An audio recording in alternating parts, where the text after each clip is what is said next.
Wow, you missed it. Another fabulous event at Temple Theater.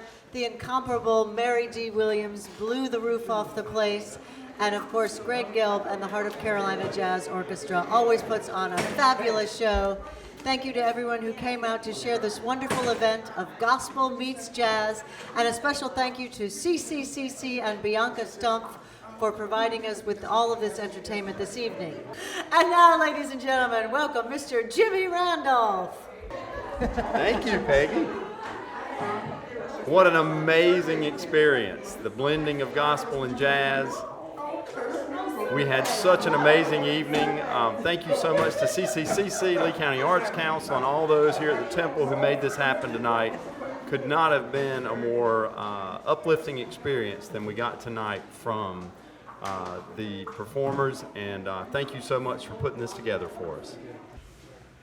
I'm here for the Mary D. Williams Gospel Show at the Temple Theater, and I have really enjoyed it. It was very nice. I'm at the Temple Theater, and I'm here enjoying a lovely gospel concert with the Heart of Carolina Jazz, and it's absolutely wonderful. Mary Williams is just phenomenal. She has been informative, educational, and just a joy to watch, and I look forward to seeing her again at the theater soon. Good evening, ladies and gentlemen. How are y'all doing tonight?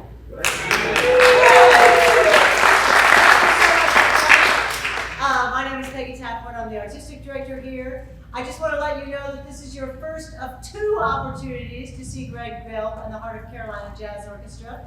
They will also be back this coming Saturday at 8 p.m. for another concert, so we hope you will join us for that as well. If you're not busy next weekend, we do summer camps all summer long, and that will be our teen musical theater production of Footloose. It's a blast. Our shows are next weekend, Friday at 7 o'clock, Saturday at 2 and 7, and then that's your last chance. You only have 3 opportunities.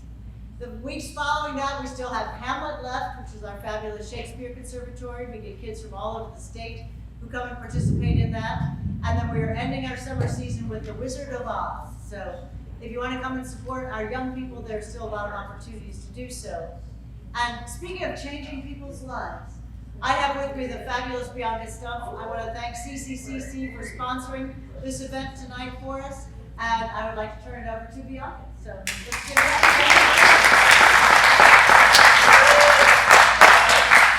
Good evening. I have to say, with the thunder and the heat, thank you for enduring, bearing unrelenting weather to join us tonight.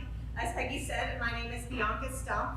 I wear a couple of hats at our local community college, Central Carolina. I've taught history there for over 20 years, but the last 10 or 12 years, I've had the privilege of organizing what we call the Academic and Cultural Enrichment Series. It's a mouthful, so we've dubbed it ACES. And ACES has as a mission creating opportunities for both our students, some of which are in the audience, and our community to have, and this is important, no cost but high quality exposure to scholars and artists. So tonight is definitely one of those high quality opportunities. ACES has had just this academic year 17 such engagements like this and served over 7,000 students and community members. Earlier this week we had a Holocaust lecture. Tonight you're listening to gospel and jazz. You can follow CCCC, Central Carolina Community College, on social media platforms to find out about the ACES events that happened all year long. Because this is a grant-funded event, I have an assignment. I'm going to do teach for a living. At intermission, I will try to find you and give each of you a brief and anonymous survey, and I teach school. I know to give you a pen or a pencil. And as you exit tonight, you're going to be moved. I know you're going to do a lot of thinking and a lot of feeling. If you would be willing to complete that survey and put it in my basket out in the lobby, I will use that to not only thank the people who made tonight possible, but use it as fodder to ask them for more money for next year. So I would just really appreciate that. Again, thanks, and you're in for a really meaningful night of music. First, you will have Mary Williams, someone who I've seen perform from Sanford to Beaufort and back again, and she will present a really enriching gospel program, also with some narrative and some commentary. There'll be about a 10-minute intermission, restrooms, concessions, finding me for your assignment, and then we'll come back in and enjoy the Heart of Carolina Jazz Orchestra directed by Bragg. I told my students tonight you get to check off a gospel concert and a jazz concert in one trip to the Temple Theater. So thanks to the Temple for offering this beautiful and historic venue. Thank you to the very flexible and very polished staff who make it look like we knew what we were doing here at the college to have a concert. So thank you and enjoy Mary Williams.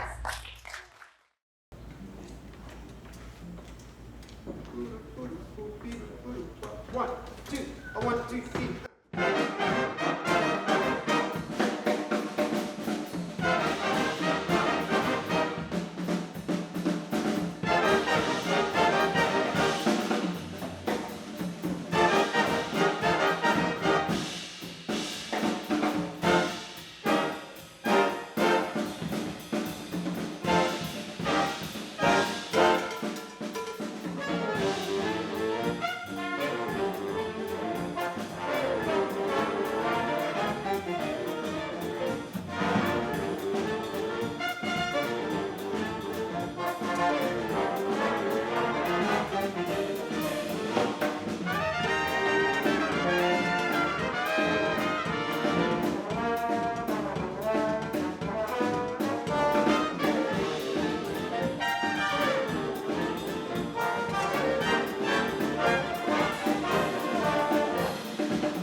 again on the trombone. How about it for Jack?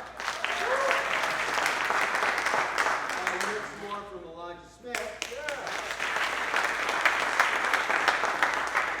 And in the rhythm section also, we've got our fantastic drummer. How about it for George? No. And then on the bass, another former student of mine at Triangle Youth Jazz Ensemble. He's now at UNCG. How about it for Dominic Kilgore on the bass? So we'd like to close the show tonight with, we'd like to invite Mary Williams up to sing with us.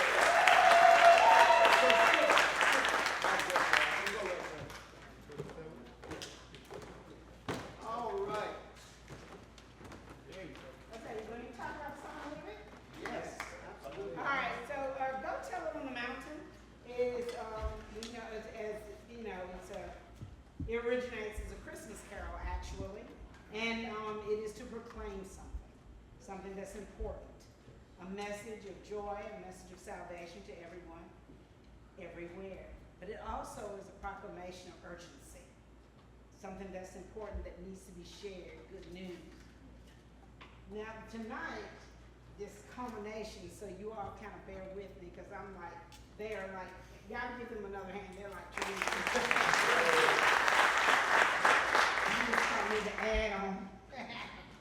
This particular song during the Civil Rights Movement, particularly in 1963, Fannie Lou Hamer, who got an old school bus, and they had college students to come in and register folks to vote in Mississippi. They went through lots and lots of hardship, lots of problems in terms of the Ku Klux Klan and others.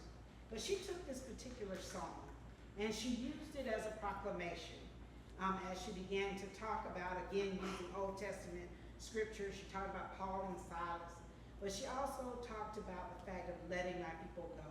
She was encouraging voters to come out and register to vote no matter what the opposition. And so there was a sense of urgency to obtain and to access what you have as a citizen, which gives you the right to vote and to register. And so she used this song. So we're gonna do this in collaboration, all right?